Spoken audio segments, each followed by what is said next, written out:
Those that, and the eggs, the chicken will continue to lay. You can't stop there and say, please, what happened is that there's coronavirus on ground. You chicken, please hold on for now. Then when the coronavirus starts, you can start laying eggs. You can't stop it. So it's a process that it can't just... At this period of a farming year, for instance, 2020 farming year, this period, what has COVID-19 affected? Apart from your analysis of production, supply, and all of that. It has affected, majority has affected the Anchor Borrowers Program, which the state government was about to kickstart. You know, when it comes to farming, you cannot postpone it because we are using rain-fed farming system in our environment here. And once you don't do what you are supposed to do by January, and the thing catch up with you by March when COVID-19 started, it disrupts whatever program that is on ground. Now, take for instance, if the plowing and everything has been done around that January as a been program, we will have escaped it. But most of these programs didn't kick off earlier. And now that COVID-19 is around now, after COVID-19, it will be very foolish to say you want to go back and start planting rice or planting whatever you want to plant, because as at that time, the rain will be much. And these are some of the things that it has really affected. So when we talk of the impact, it has affected the production aspect, it has affected the supply chain, and it has affected even the consumption aspect of it also. And it has exposed us that we lack what we call the preservative way of preserving things. So apart from the impact, it exposes our area of weaknesses. Our food system is very faulty, and this is where we have to quickly... Can we look at that, you know, more deeply? Affected our storage system, preservation system? How?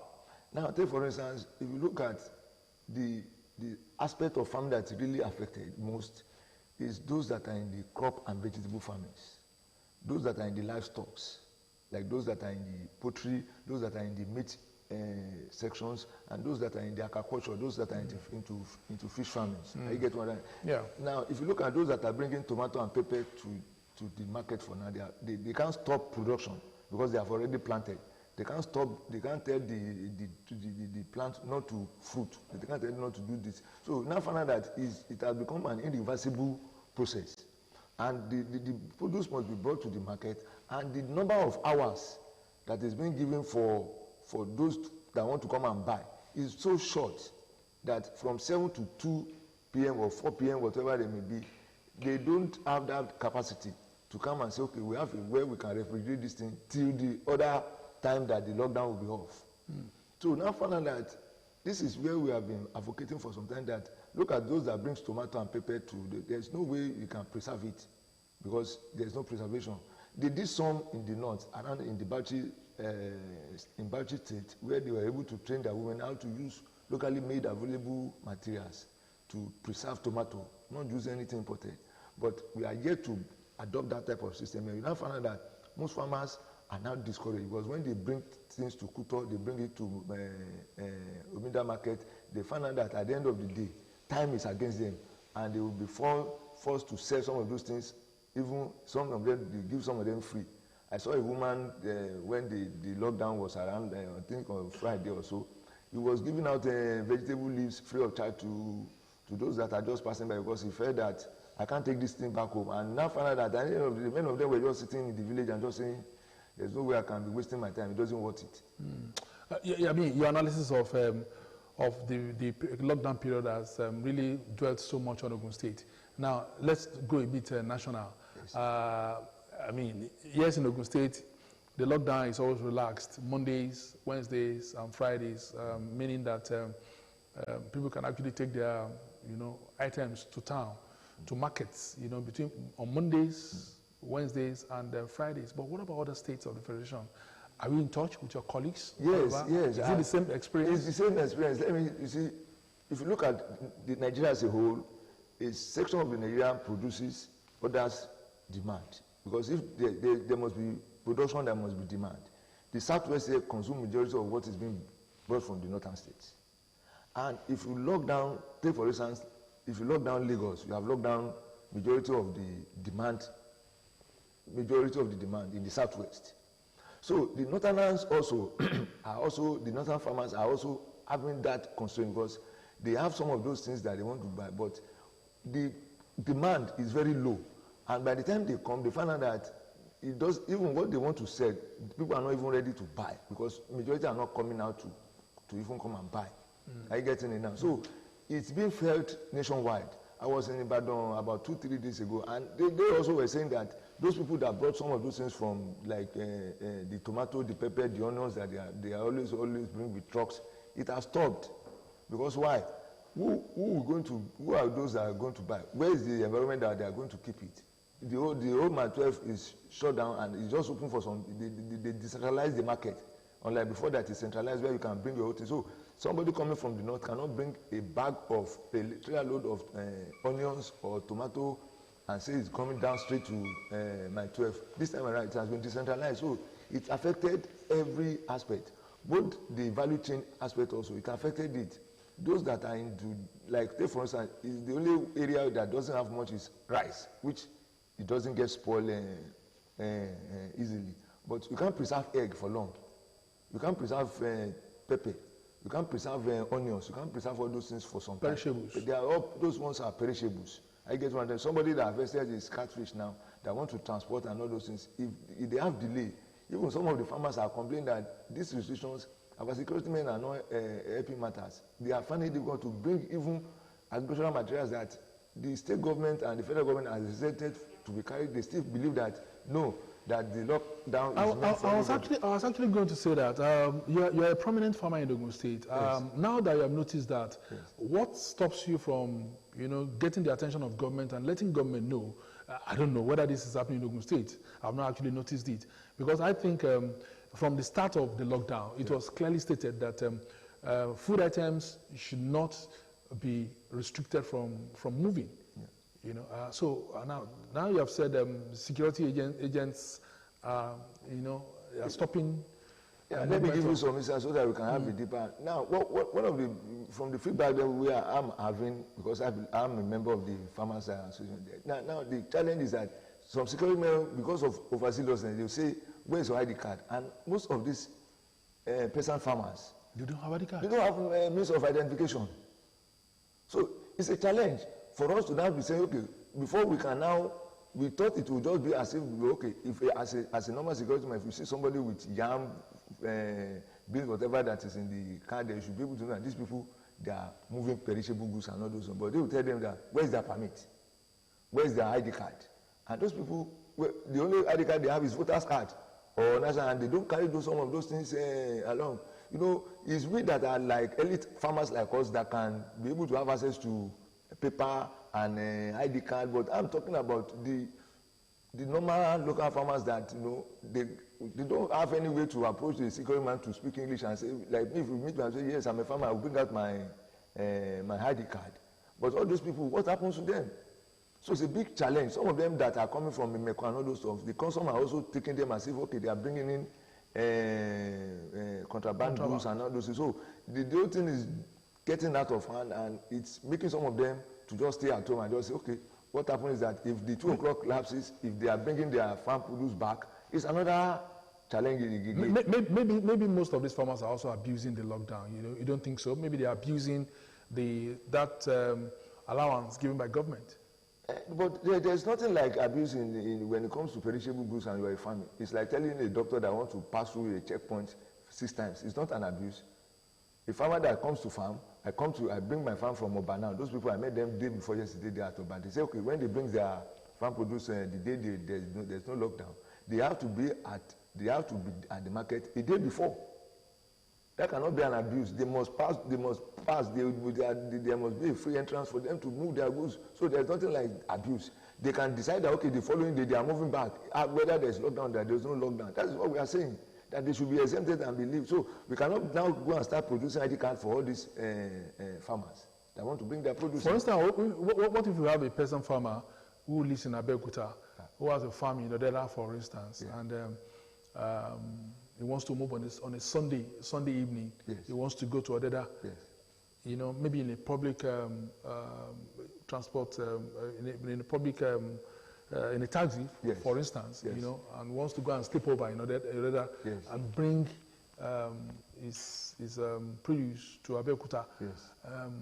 You don't think the security people are not likely to stop him while he's going on a Sunday evening without an ID card? The other is where we are saying that, should we say because a farmer doesn't have ID card and you as a security man saw what those people are, even sometimes they will abandon the farmers, what they will face is the driver. They will not try to ask the driver. I'm talking about a farmer going to his farm, Yes.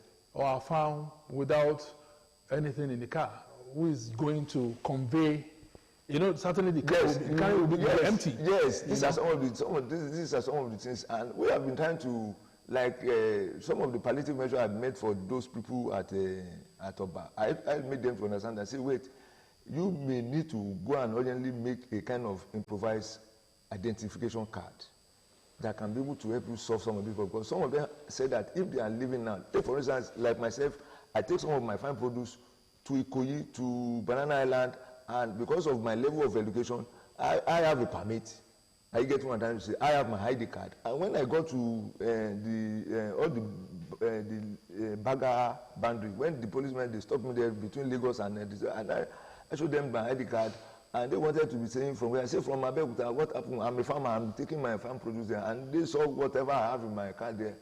And even the road safety itself, they said they can't stop me, that they should allow me to go. And I went, I get to all the islands, supply whatever I want to supply, and when I was coming back, my vehicle was empty, and I showed them that this is where I'm coming from. But all these peasant farmers cannot do that. Maybe that's a challenge for you, the big farmers. Maybe you need to also find a way of helping the peasant farmers. You know, in some way, they may not be educated, but there's a way you could actually design some ID cards for them. Not even necessarily for the COVID-19 period. Maybe in future, you know, you don't think so? Yes, the media also has a role to play, as the way OGTV is putting more adverts on the prevention of coronavirus. They just let it be known that farmers are afraid to bring their goods. They should do that likewise. We do that. Yes, because by the time the security men are also watching, they say, okay, OGTV is even aware, so don't let us stop these people. But for this specific period, I mean, why can't you also get the attention of the Commissioner of Police and let him understand the challenge your people are facing? I believe as we are saying it, I know the police are also watching at the state headquarters, and I trust the commissioner will also respond. Because you can never tell. You can never tell. You can never tell. Sometimes some of these things don't get to the appropriate quarters, and you know, you could see the commissioner, and the commissioner will say, "Oh, I'm not aware of that." You know, I'm not aware of that because early this morning. But what about your people too? I mentioned a bit the other time. I saw some people very early this morning, 5:30, 6 o'clock, already out, you know, with loads of vegetables and all of that, you know. And the government has said the movement should be between 7 and 2. We are still coming back to the same thing. There's no exemption. There's no exemption. There's an exemption for farm produce. Oh, okay, great. I think okay, I got it. Whether there's lockdown or there's no lockdown, we have been exempted. That's why there are a list of those that are exempted. The Ministry of Ogun State Commerce and Industry have an exemption list of those that are permitted to operate. Whether there's lockdown, there's no lockdown. That's why there's need for more public awareness, and can be carried out through the media. People like you need to come out and be letting people know that, if you are in this trade, you are in certain. Some people are even afraid to even come out and say they even want to bring their things even outside lockdown period. Okay, well, I think this is a message to the Ogun State Police Command. You need to review. Your implementation of the lockdown order.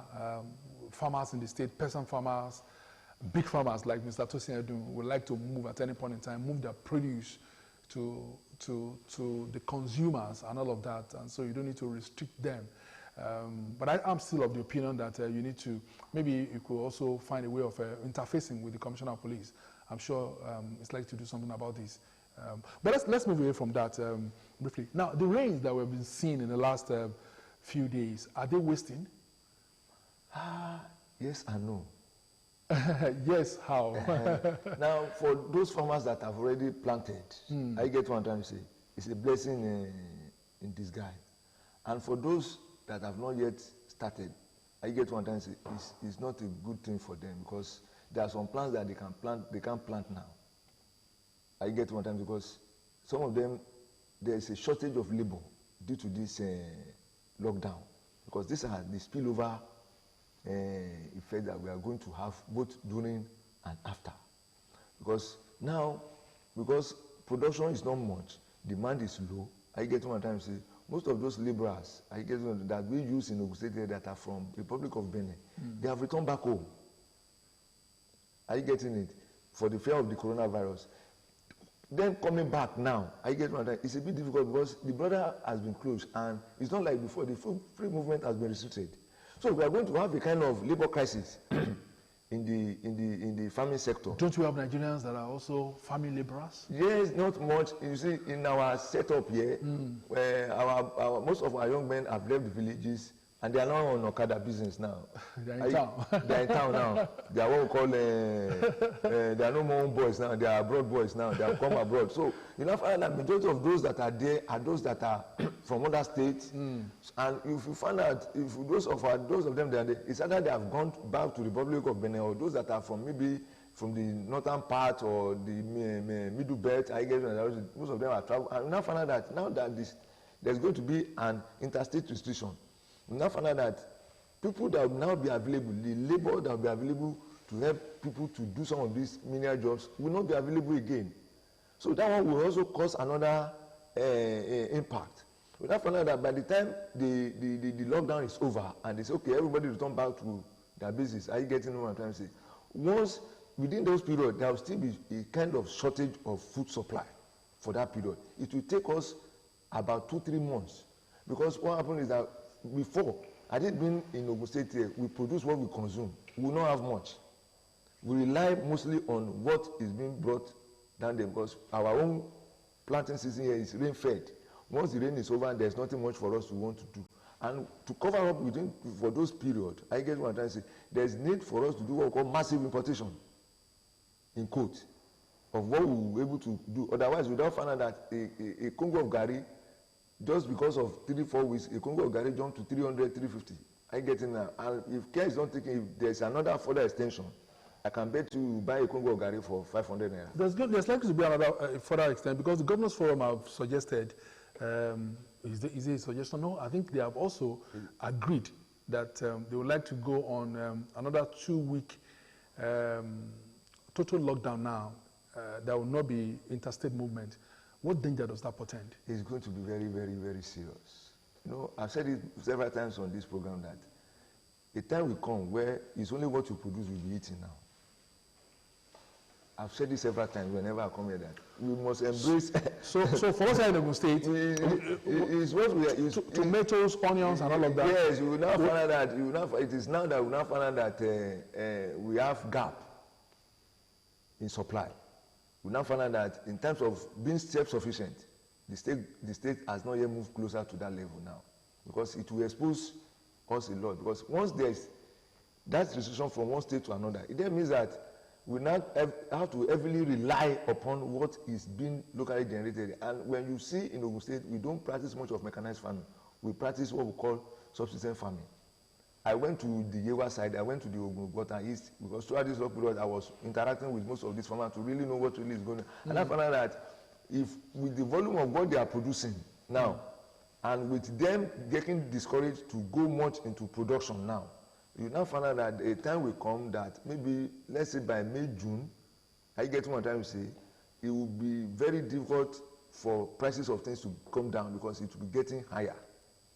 Because as at now, production will be reduced. I get what I'm trying to say. The few ones that are there, that are just trying to manage themselves to come and supply, I get what I'm trying to say, we increase the price, and that is what is happening to prices of Gari. That you find out that production has reduced.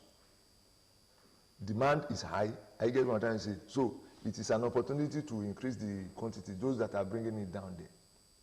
So this is the problem that we are going to. So the interstate lockdown will worsen things more because already all the states will depend on each other. Mr. No, are you saying that if Ogun State had done what we were supposed to do long ago, we would not have been in this situation? I tell you that. That's why you find out. What did we fail to do? Or what have we failed to do? Now, let me tell you, the Anchor Borrower program, like for instance, now, which that was last year, it will have helped a lot if the takeoff was according to plan. Let me tell you, in farming, if you don't do your land preparation November, December, I get what I'm trying to say. You don't clear your lands, and if you are clearing lands, you're doing land clearing around April, or you are doing land clearing around February, March, when the rain is coming, it's just over time. So once the timing has been missed, there's nothing you can do. If we are still saying that we are still clearing land now, and they have not started, they have not even started planting and putting all those things down, it will not work. So presently as of now, the only way out is that most of those bureaucracy that involves in the anchor borrowers program, the government have to remove some of them, some of those conditions, and quickly just jump shoot and say, just start. Because the federal government is saying farmers should start, and farmers are asking them, with all the conditions we are telling us, fulfill this one now, that law cannot be operational with what we have on ground. You must remove those impediments for us to be able to jump to farm and be able to do.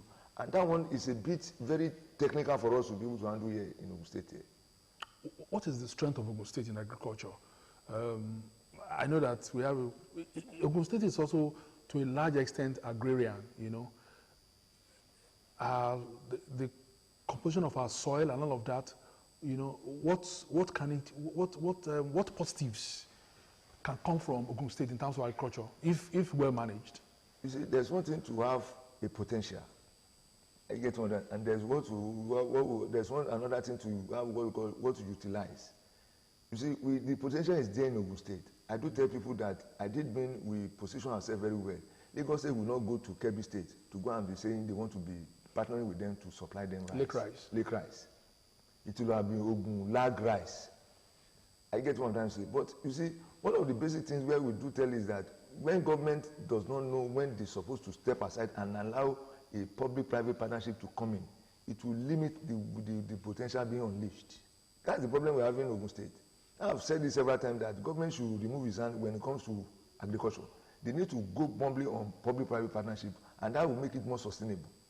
When the issue of land clearing and all those things came on, I've been advocating that government has no business in saying they are going to be the one that will be doing the land clearing. They can get the land for them, I get one of them, get all those things. All those tractors that are being handled by the government officials are not supposed to be there. It's supposed to be, okay, this is a private company, segment it into three senatorial districts, put private agricultural farms, companies there, let them be there and be able to, and it will ensure the sustainability. But the situation we are finding ourselves, the land is there, the land mass is there, the soil is good, we are this, we are that, we are this, all those ones. But the question now is that how much of these things have we been able to utilize? That is also happening in our health sector. We have been making noise. You now find out that coronavirus has exposed us that everything is just is trash. Most of the abandoned things, we have abandoned all the health center, we are now trying to put it up. So likewise, it's good that coronavirus came. It will really help us to stand up and now take the decisive decisions, putting much attention on what's supposed to be done. And once that one is there, it can now, everybody will now wake up. So in Ogun State now, what that needs to be done, which I've been advocating, is that government need to know their limitation and bring in more private firms. The limitation of government that you're advocating, will it not also shortchange government in terms of the money spinning nature of agriculture? People have said several times that oil is a money spinner, so is agriculture. Now, if you're saying government should, you know, government has a limit, it has an extent it could go, then you don't think government is feeling that, you know, the millions that are there, you know, will not really come to them. It's still coming back to them. See, what I'm advocating is not for government not to be part of what their responsibility. What I'm trying to say is that as a government, you create the enabling environment, bring in private sectors to handle it because of sustainability. Let me give you an instance now. You know we have a greenhouse at Kotopo here now. I've been here to say it several times. That greenhouse has been abandoned. Somebody set fire, maybe you want to get one rat or one bush person just because you want to go and kill one okete or I don't know. And the whole place is there lying. Went up in flames. And, I was there recently. Yes. So you now find out that that place was handled by a private company in conjunction with the state government. It will not be left abandoned because that person will want to make sure that his money also get there. But because the state government, the government as at that time, I get what I'm saying. Felt that they will be the alpha and omega and start it and finish it, and not knowing that government don't have any business in business. That was supposed to be for tomato. Yes. So you can imagine what has been run down at that place. Whenever I pass through there day before yesterday, I was just shaking my head and I say, when this thing was launched, over millions of naira was put it at that place, and the pressure was given that it will be sustainable. Look at it there now. Nobody is even having time for it now. How can it be revamped? If you engage a private business, farm to be able to handle it, government will now know that, okay, please, so what happened is this. What we are interested is making sure that food is more in production.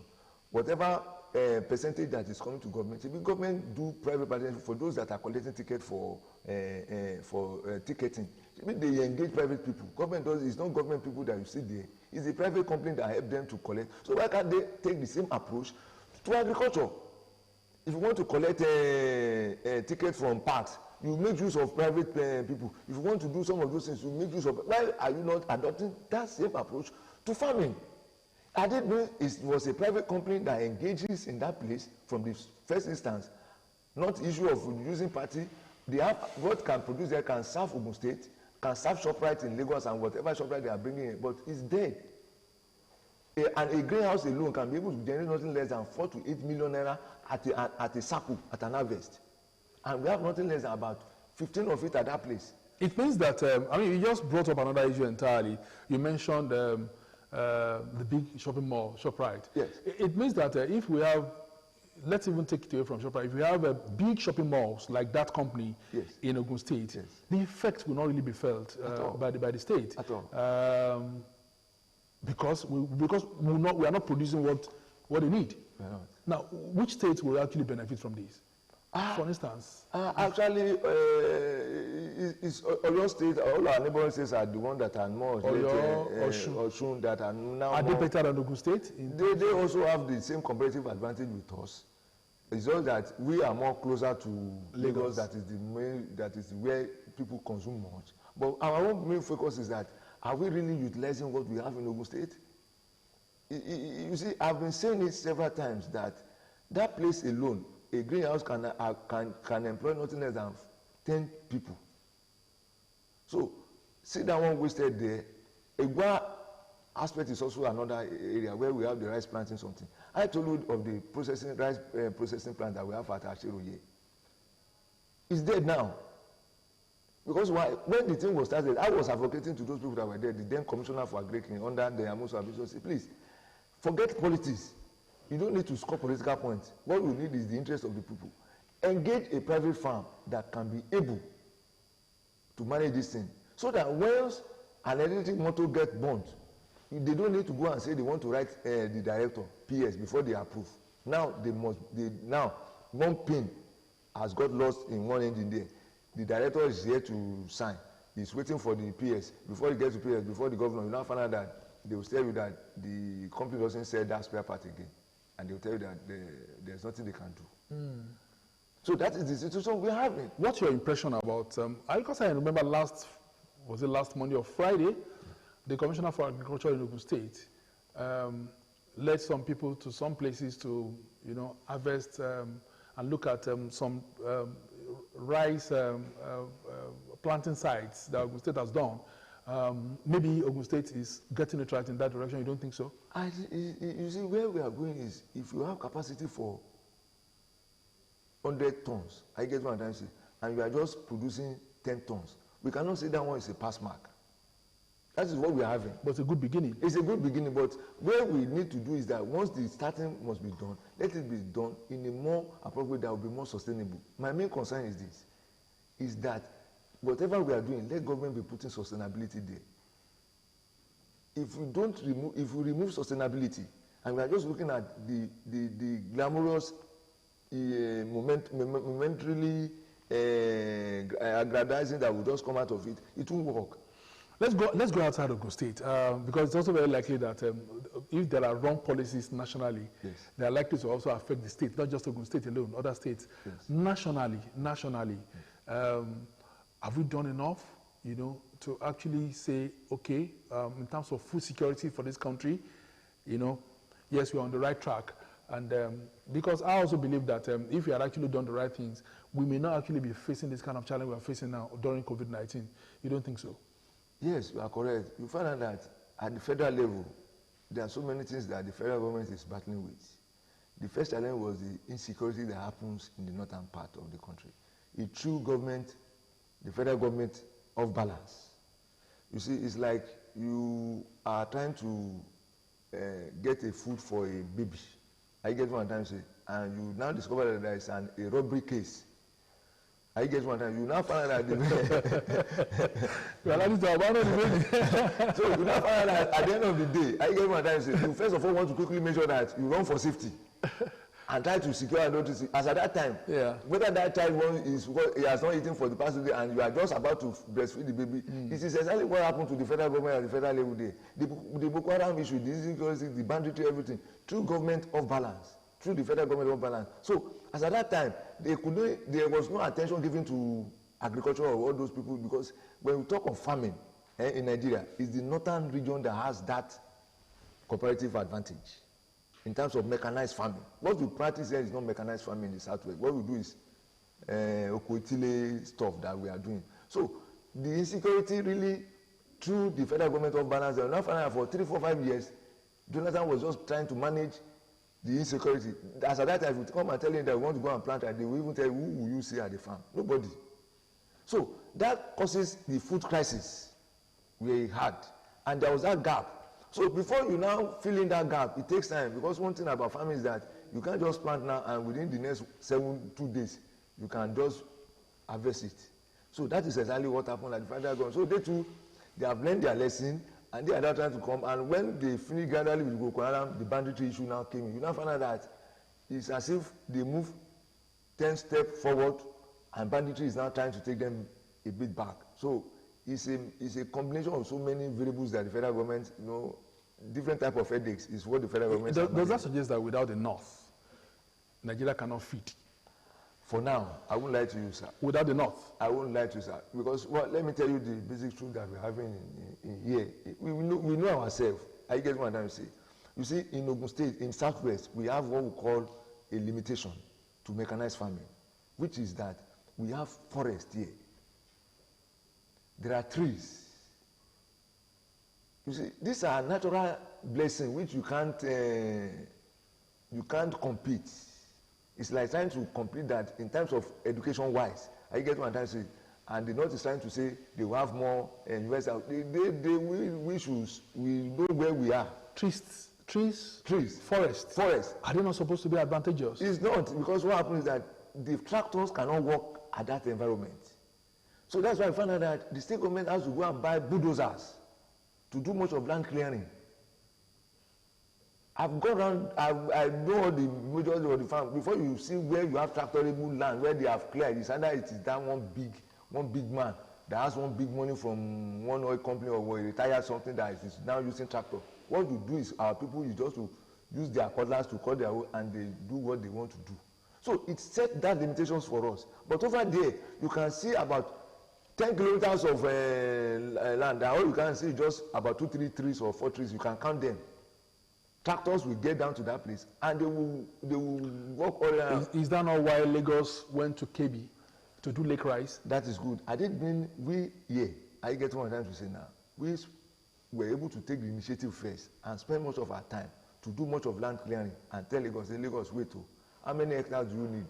Okay, you need 100 hectares. Okay, what happens is that we are not saying you should not go to Kebbi State. What happens is that we will get you 30% of what you need. Go and get the 70% elsewhere, because we know they have the comparative and all this. That is what we are saying. But Lagos took the whole 100%, spend 145 naira per litre fuel to Kebbi State, and still come back and pass through our land there, and they all say, these people, we don't even know what's wrong with them here. This is land here. Okay, we've been having Mr. Tosiadu, a farmer in the house, and we're looking at the effects of COVID-19 on farming and on food security. We'll take your calls now. You may also want to ask Mr. Edun some jamming questions. We'll take them. You also want to seek some clarifications. Something that he has said this morning that scares me is the fact that without the North, Nigeria cannot feed. That's quite scary, you know.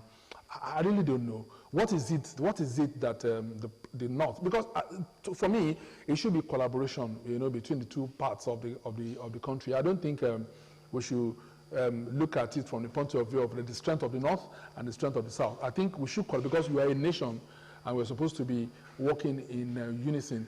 But again, it portends danger for the Southwest if without the North we can't actually feed. What is the way forward?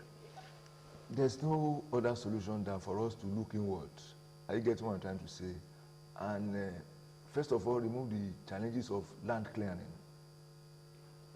I won't lie to you. If the government can take proactive measure now and forget whatever that they are doing and go for land clearing, you find out that I spoke with the chairman of the Tractor Hiring Association some few months ago, and they were telling us that they cannot bring their tractors here to Southwest because of the stump of the trees are many, and that most of their tractors get spoiled here.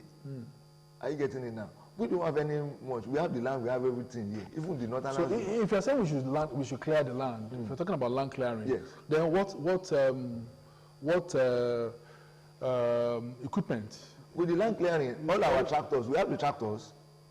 The state government has tractors. To clear the land? To tractorize, to harrow, to plow, and do all those things. You see, we must shift from the subsistence farming and move to what we call mechanized farming.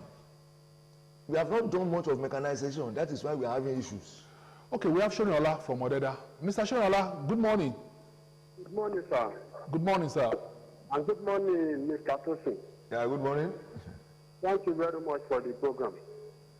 I really enjoyed the program this morning, most especially concerning the issue of agriculture in the state and in Nigeria as a whole.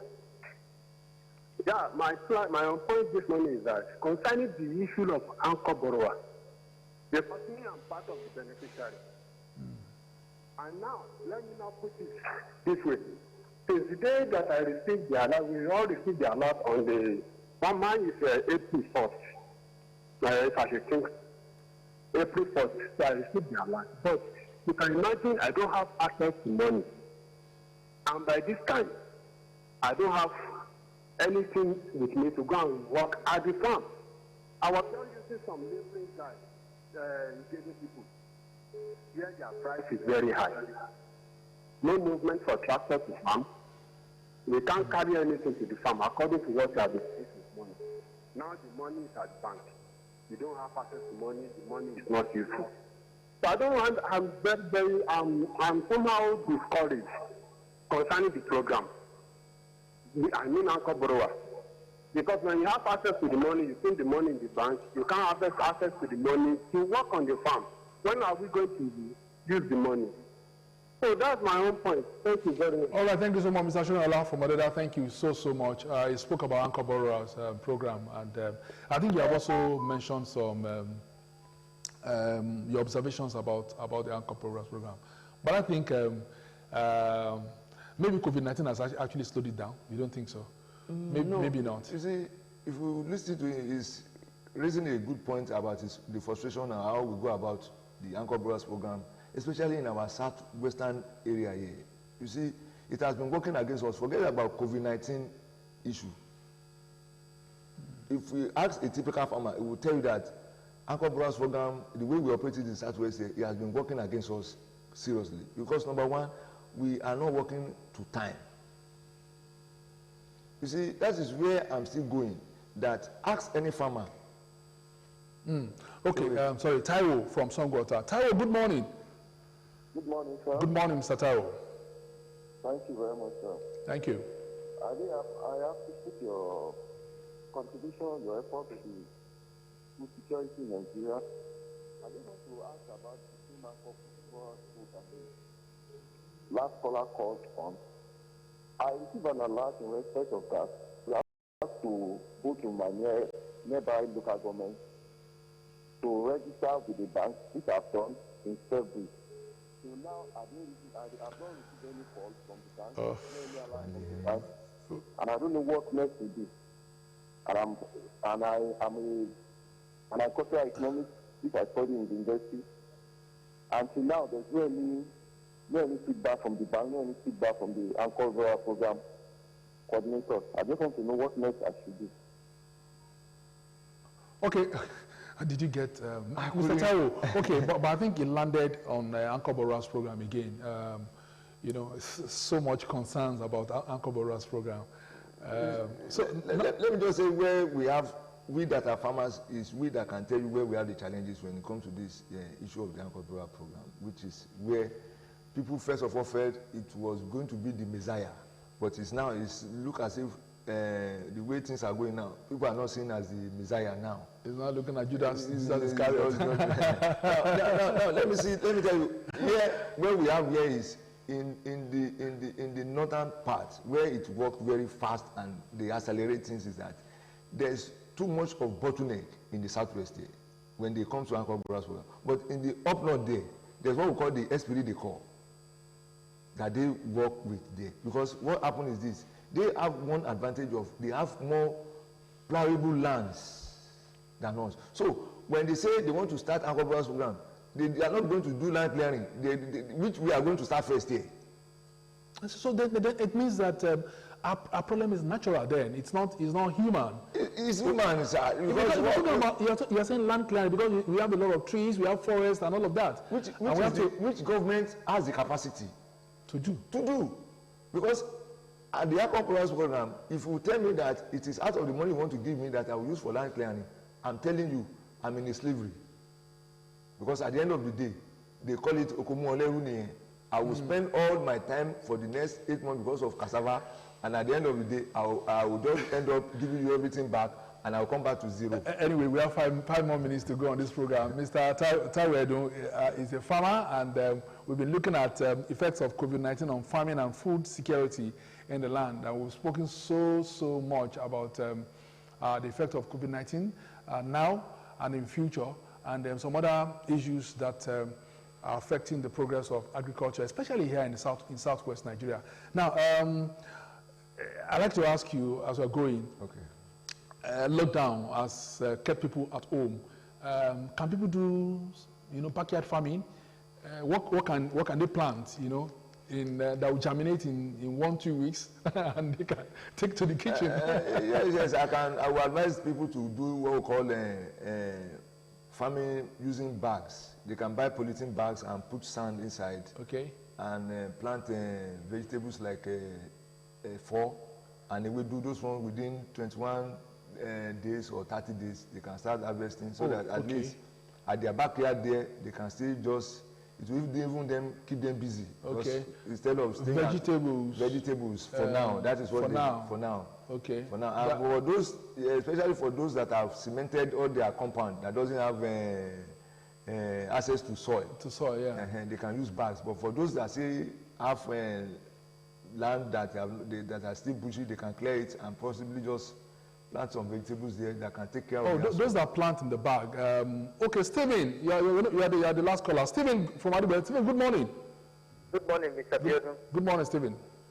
Yeah, I'm happy hearing you this morning with our guest in the studio. Yes, I want to talk to Mr. Biodun directly. I don't know if you have to have a chat with him privately. Did you get that? He asked you a question? Maybe you can come again. I can hardly hear you, please. What I'm saying is, we would like to have his personal number so that we have it, please. His contact. Oh, my contact number. Okay. Yes. Okay, Stephen, just listen. Do you want to do that? Okay, my contact number is 080. Yeah. 38. 36. 38. 38, yeah. 38. 38. 38, yes. 448. Yeah. 622. 622. Thank you very much, Mr. Susan. 08038 448 622. Okay, thank you so much, Stephen. You have to pay OGTV consultancy. I sought your permission before I did it.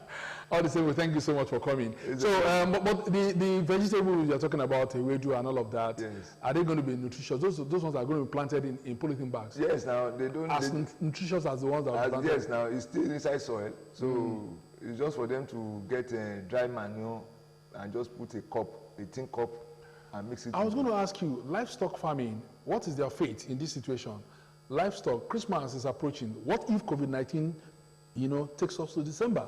God forbid. We don't even need to get to this. It has affected Easter already. It affected Easter. Those people, I knew of some farmers that has broiler in their farm now because they don't know whether they should release them to be wandering around in the village, or they should just dash people, or they don't know where to go now. They are asking me, what would you do? I say, well, if you can do charity, there's no problem over that. What is wrong in keeping them?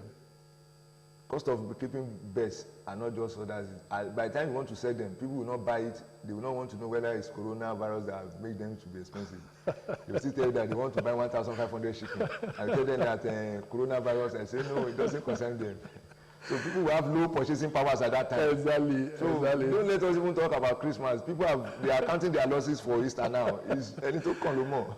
So sad. Anyway, coronavirus is upon us. All we can do is just to work assiduously to get it away from our system and to pray too, because we're a praying nation. And so there's nothing wrong in us praying. It doesn't matter whether we go to mosques or churches. We could pray at home, and God will answer us. Thank you so much, Mr. Tosin, for coming on this program. It's a pleasure. Okay, that's the program this morning. Newdawn on the People's Tele, OGTV 25 UHF. We thank you so much for watching us. I guess this Friday or sometime this week, we'll also try to bring the Commissioner for Agriculture in the state to come here and tell us what this current administration is doing in terms of taking agriculture to a new level. Mr. Edu has raised so many issues, and I believe do justice to these issues sometime this week, maybe Friday, maybe Wednesday. We'll bring the commissioner in and we'll talk to us. Thank you so much for watching the People's Tele. We'll catch you again tomorrow on the Yoruba version of this program that's called Otunjo. Good morning.